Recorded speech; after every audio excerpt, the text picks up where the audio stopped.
The difference between shareholder capitalism and stakeholder capitalism is that one is built, engineered, and designed to incentivize long-term thinking and stable, sustainable growth.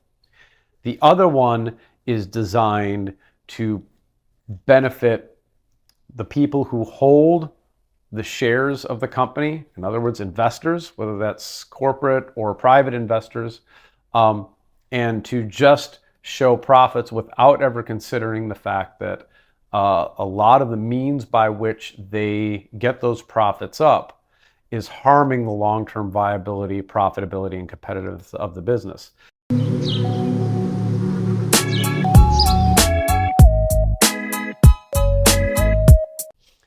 You know, we've spent the last number of videos really kind of going into the kind of conversations that we have in the country at this point, and how there are all these little poison pills, and how our national conversation has been sort of like ramrodded into constantly litigating our cultural differences, and you know, we've kind of talked about how there are these elements, whether it's the political industrial complex or whether it's the 1% that just profit from this division and the status quo that's not really good for any of us down here in the working class, but does great for news pundits and political consultants and corporate profits. And you know, the question has been raised in various forums. You know, who is it that's profiting from this? Who is it that's making the money off of this? And so the elephant in the room is kind of the two-headed monster of incentive structures and capitalism. And you know, we have a whole system of incentives that exist within our society, within our workplaces, that if you follow it back to its origin, it all comes back to capitalism and the need to create and generate profit. And there are many different ways that one can generate profit or grow a business or thrive. And there are many different definitions for what that means. For some people, growing a business is just a matter of getting it big enough that private equity buys it out. Others, it's about building a company that lasts generations, that they can pass on to their kids, that, I think it's something like a In-N-Out Burger, that's been owned by the same family for ever since they've been around, and now a new generation has taken over on that. But we, in our lifetimes, depending upon how old you are, have seen a major change in the version of capitalism that we are existing under. And I think that change goes a long way to explaining a lot of the problems that we're dealing with, whether that is CEOs buying our politicians to make sure that legislation and regulations are passed that makes it easier for them to make profit, basically funding media outlets to push a particular narrative or worldview, because again, it makes it easier for them to show a profit. These are all byproducts of the incentive structure around one version of capitalism, and that is called stakeholder capitalism. Now, before I get into exactly what is stakeholder capitalism, I kind of want to talk about what existed before stakeholder capitalism. And to be frank and to be honest, the version of capitalism that used to exist had a pretty heavy hand in what made America great. It's what made our companies the most technologically advanced, producing the best possible products that the whole world was banging down our door to buy from us, which then led to economic vitality across the board for the most part. So, in a nutshell, the difference between stakeholder and shareholder capitalism. Stakeholder capitalism, it's in the name. It factored in all of the stakeholders. And the stakeholders were not just the CEO or the board of directors. The stakeholders were also the people who built the product, who engineered the product, and the community in which those products were manufactured. And probably one of the best examples that I have are from our home region here, and that would be the big three auto manufacturers. When stakeholder capitalism was the normal way of doing business, companies like General Motors and Ford, they built community plazas, they built museums, they built performance theaters, they funded community activities and parades. You think things like the Macy's parade and things like this. They invested in the communities. They gave back because the communities gave them everything. They were the ones that built and engineered and created all of the means by which that company was successful. And so it really was, and anybody can quibble about, oh, this company did this bad thing at this time, but overwhelmingly, it was a much more equitable arrangement because the company and the corporation recognized where its profits and its success came from and gave back to that. Because ultimately the CEOs and the board of directors, they lived in that same community. So they wanted nice plazas. They wanted places to go see the shows. They wanted places, where the family could leave their artworks and the public could come and view them. There was a mutual sense of goodwill. And it has been since the 70s and 80s when we have transitioned away from stakeholder capitalism and moved full force into shareholder capitalism. And for the people out there that really think capitalism is just the bee's knees, it's and I mean by the numbers, the capitalist system has raised more people out of poverty than at any other time in human history. The capitalist system under stakeholder capitalism saw more levels of technological innovation and general well-being than at any other time in human history. But once shareholder capitalism came along, things became very different. As I alluded to in another video, CEOs and the board of directors that sit atop corporations at this point have a legally binding obligation to make sure that that corporation shows a return on its investment every quarter. And if they don't show a profit, and for those of you who don't know, a quarter, that's 3 months. So every 3 months, a corporation has to grow. Doesn't matter if there's hurricanes or economic turmoil, they have to show that growth. And if they don't, then they've got to answer for it. And if it has sustained periods where it has not shown that growth, then people are going to lose their jobs. So under stakeholder capitalism, companies could show a loss, sometimes for years at a time, because let's say there was a new technology they were working on. There was a lot more investment in long-term research. Blind research, looking at a dozen different possibilities, and maybe 8 of those things, nothing ever came of it, but 2 of those things turned out to be, the Polaroid camera that we know from younger years, or turned out to be, a more powerful engine design, or whatever it was. Boeing was another legacy corporation that really led the world in airliners, and actually as well as in military aircraft.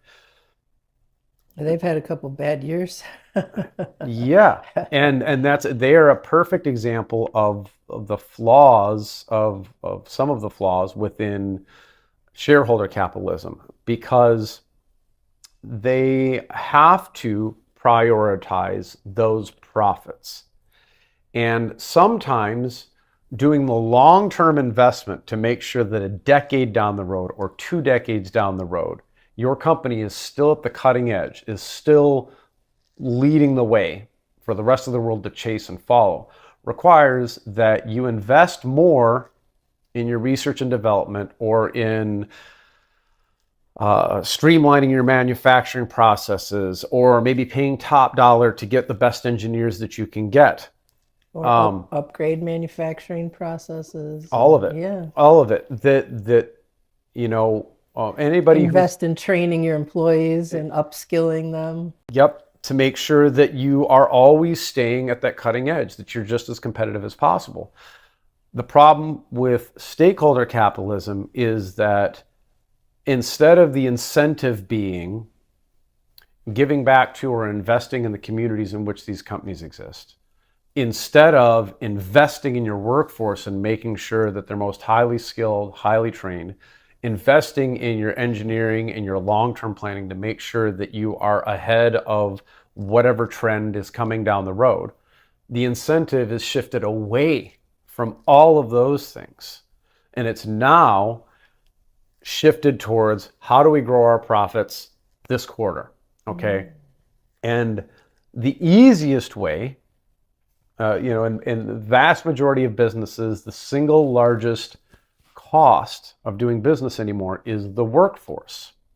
And so the incentive comes back to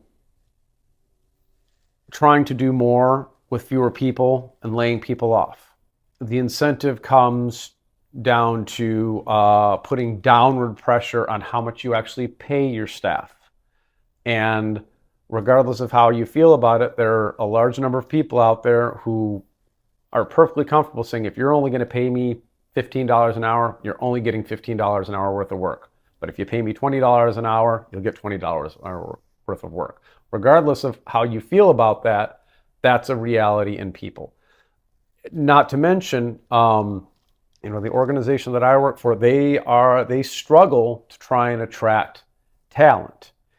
And at the end of the day, it's because although we have some other great benefits, we have some great paid time off. We have, from what I've been told, some of the best dental insurance that you can get. At the end of the day, when we're living in a time where we have inflation and skyrocketing costs around housing and healthcare and a whole host of other things, the most talented people are not looking as much for paid time off and good dental benefits as they are looking for the highest rate of pay that they can get.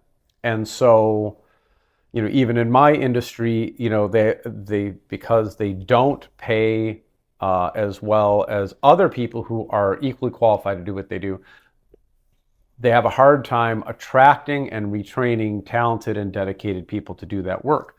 And so the problem with shareholder capitalism is that there are all these incentives that want them to cut costs on their materials, on their manufacturing, on their employees. It means they're less likely to spend money investing in training for their employees or professional development.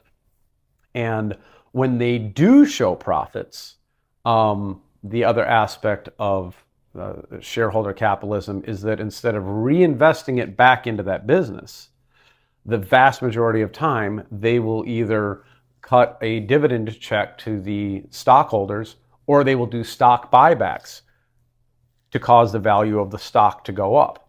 So the difference between shareholder capitalism and stakeholder capitalism is that one is built, engineered, and designed to incentivize long-term thinking and stable, sustainable growth. The other one is designed to benefit the people who hold the shares of the company, in other words, investors, whether that's corporate or private investors, and to just show profits without ever considering the fact that a lot of the means by which they get those profits up is harming the long-term viability, profitability, and competitiveness of the business. And another good example of where that gets you mentioned Boeing, and there's been, I would, if anybody wanted more information, I will just say that More Perfect Union did some investigative journalism on Boeing itself, and shortly after the doors were falling off of their planes, and they talked to the engineers and the workers in these plants, and they detailed very clearly how Boeing, once upon a time, was a company of engineers, and now it has become a company that is basically run by private equity and the Wall Street mentality. So they stopped being a company of engineers, and therefore they stopped listening to engineers. They stopped listening to the people who build it. And then another example, I hope anybody watching this is aware or remembers the railway disaster in East Palestine a little over a year ago, where tankers carrying chemicals derailed and caught fire, and the rail company ultimately ended up having to blow them up because they were afraid they were going to explode on their own. That released a whole lot of toxic chemicals into the air and the environment and the water in the area. And now residents, they are basically, if they take showers, their skins break out in lesions and boils, and people are having respiratory problems. So they quite literally poisoned and have destroyed a small Midwestern town. And the really interesting thing about that is that it was it was a little more than a year before that when the rail workers were first starting to talk about, they were trying to raise concerns about the way the company had started doing business, which it has been partly bought out by private equity, whose sole purpose is to increase the return on investment for the shareholders.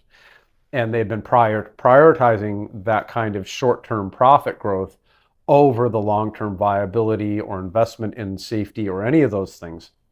And the rail workers were starting to raise some red flags and concerns. And for those of you who aren't well-versed on rail workers, we all, in my younger days, I knew that that was a really good, really stable, really high-paying job.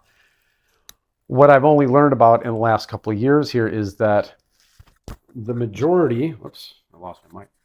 The majority of people who work in that industry, especially the frontline workers, the ones who are actually running the trains or doing the safety inspections on the equipment, even when they are done with their scheduled shifts, they're basically on call. They're always on call.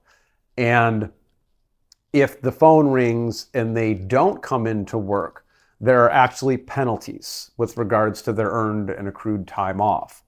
So there's a strong incentive to, every time that phone rings, that you go. And there are a number of stories about these rail workers on a day when they're on call. Let's say they normally work a day shift and they finally climb into bed about 8 o'clock at night, 9 o'clock at night, and then the phone rings at midnight. And these guys will, because they're dudes like me, they will jump up and throw on their boots out and they'll go out in their work. So you've got people out there who are responsible for doing very dangerous work in all kinds of different weather, with a very high risk factor for failure, who are potentially out there fatigued, not having sufficient time off for weeks or months at a time, being called in at all hours of the day or night.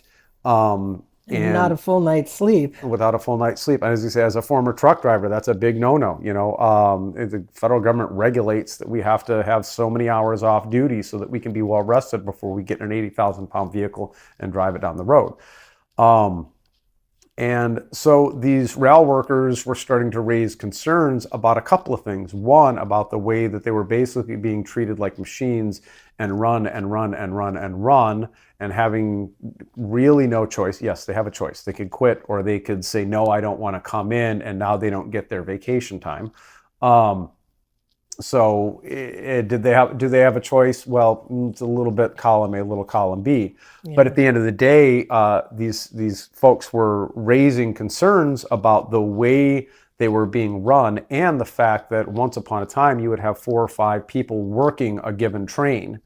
You had people that were, inspecting the safety couplings and making sure everything was working properly, and then you also had the conductors, and you would have multiple conductors so that they could take shifts and trade off, so that everybody was fresh and well rested and had breaks.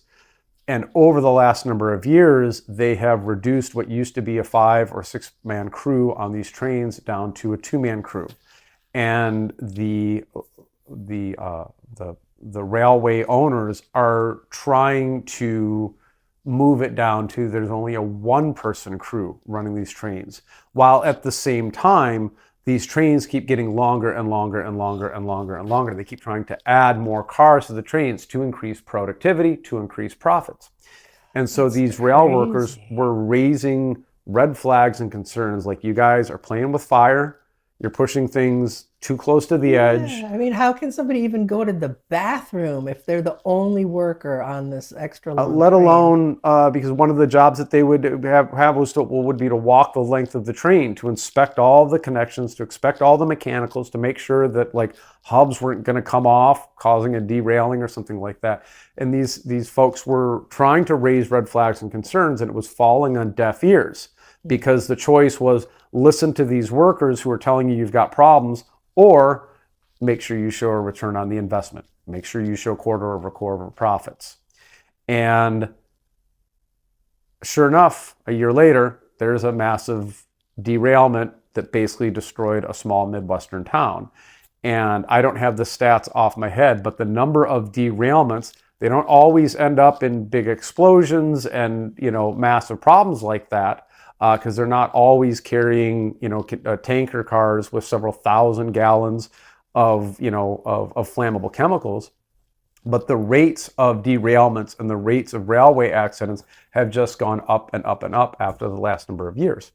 So this is really, in my opinion, it is at the root of so many of the problems that the country and the world is facing right now, is that we got away from stakeholder capitalism and we moved to this laissez-faire shareholder capitalism, where the guiding light, the guiding principle, and all of the incentives in every industry that is publicly traded are all centered around quarter over quarter profits. So when we're talking about who gains, who profits, it's crazy to me that it is more profitable for a corporation to spend millions of dollars to get the right politician elected, to pass the legislation that means that they won't have to pass their safety inspections, Isn't that that they crazy? won't have to make sure the smoke that comes out of their stacks isn't poisoning the local community. That is what stakeholder capitalism gets you. You mean shareholder? I'm sorry, yes, shareholder. Thank you. Yeah. That is what shareholder capitalism gets you, is it prioritizes profits over people. It prioritizes, short-term gains over the health and well-being of your community, of my community, of your community. Like it disincentivizes everything that is good for working people and the communities that working people live in. And on top of that, it incentivizes this financial corruption of our political systems, and it incentivizes the creation of divisive and toxic politics. Mm. So, yeah, that's something that I think it would be in the interest of all of us to be a little bit more aware of what is the difference between stakeholder and shareholder capitalism, and the incentive structures that come with that and how they affect our politics. Yeah.